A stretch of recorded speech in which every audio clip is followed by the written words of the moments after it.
A 9-1000 Roma case delivery on a night the sky was splitting open with rain. The tip was $500. I was letting the quiet thrill of its oak in when I heard the laughter from inside the mansion. He actually believes you were paralyzed in a car accident, that he has to work delivery jobs to support you. He even sold his father's old signet ring. Can you imagine his face if he knew you were a trust fund princess worth billions, just playing a little poverty game with him? He'd probably cry himself to death. I recognized Isabella's voice. She was toying with a wine glass. I could picture it. Men like that, they're born to serve. It's in their blood. Besides, a man's voice added when I knew all too well. He deserved it. A little punishment for always trying to 1-up me back in college. Trekking him was the least I could do. I stood there in the pouring rain, a bitter smile twisting my lips. So her 2 years of feigned sickness were just to help her childhood friend, Caleb, get revenge on me. Her shattered legs, her tragically deceased parents, her helpless stares, all of it was just a meticulously crafted lie. Finally, I pulled out my phone and called the woman I'd been fighting with for years, the CEO, who also happened to be my mother. Mom, I said, the rain dripping from my hair into my eyes. I lost. You'll do the merger. I hung up just as Caleb Shaw's voice drifted out from the mansion again. It's because my darling Isabel spoils me rotten that shed teach that bastard a lesson for me. And I couldn't be happier. His long, elegant fingers tipped Isabella's chin up. I saw it then. On his ring finger, gleaming under the chandelier light, was my father's signet ring.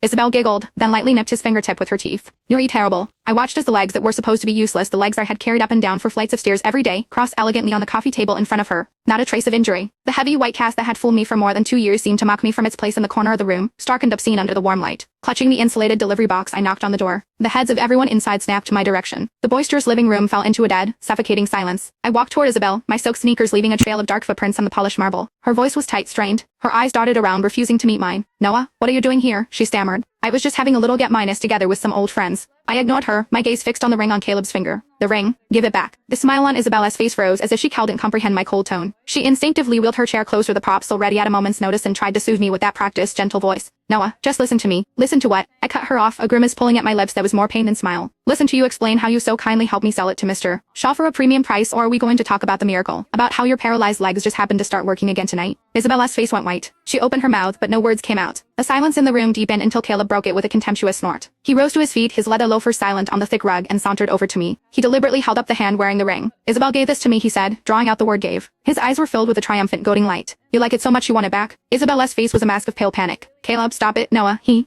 what? Caleb interrupted, his voice sharp with impatience as his eyes roamed over my drenched, cheap delivery uniform. You want it? Fine. For Isabella's sake, he'll consider it. But not for what you sold it for. I've worn it. So how about a friend's menacing minus family price? 50,000. Cash. Right now. You hand over the cash, you get the ring. $50,000. After it walked away from my mother's empire, it poured everything I had into Isabella's treatments. It sold or pawned every last thing of value my father had left me. Right now, I didn't even have $500 to my name. I looked at Caleb's smug face, then at Isabel. She avoided my gaze, tacitly approving of his cruelty. A cold hand squeezed my heart, crushing the last wisp of warmth I held for our past. In that instant, it all turned to ash. Fine, I'll buy it.